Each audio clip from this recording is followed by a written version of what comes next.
We are getting a picture of the suspect in court today as we're learning details about Jared Cano's troubled past. Our Eric Waxler is taking an in-depth look at the events leading up to this arrest. He joins us live tonight from Freedom High School. Eric? Good evening. Students don't show up here until Tuesday, but the ones we ran into today were obviously very shaken up about everything that they heard. These students didn't know Jared very well. As you heard earlier, he was expelled a year and a half ago, but we did talk with a teen who goes to another high school who had a relationship with him that goes back a few years.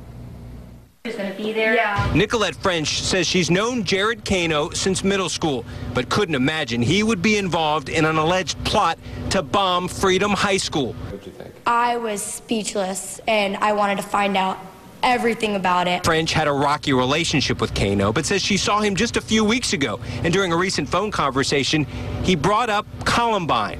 He said something about this guy having a school, like, hostage or whatever on lockdown, but I was thinking to myself, like, that's really weird because school's not in right now. Like, how would there be another Columbine shooting on the news whenever that's not going on right now? The 17-year-old has a lengthy criminal history, including burglary, theft of a firearm, and drug charges. On Facebook, Cano doesn't hide his behavior. He posted pictures of himself drinking Old English, and under basic information, he wrote, "I smoke weed all day."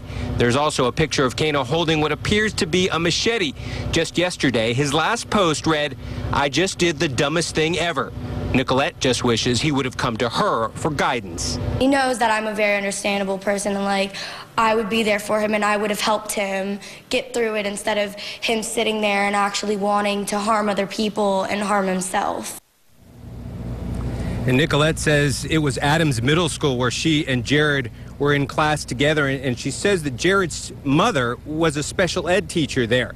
And during that time, she says that he tried to make people think that he was dead, and he did it through MySpace. We'll have that story for you coming up at 6.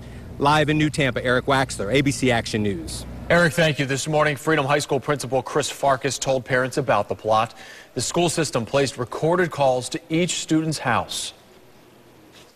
Last night, Tampa police arrested a young man who we believe was making plans to carry out acts of violence at our school. Regardless of whether the young man was going to follow through on his threats, we take these incidents seriously and take action. Farkas also told parents that Cano had not been to Freedom in more than a year and a half and that he wasn't scheduled to return.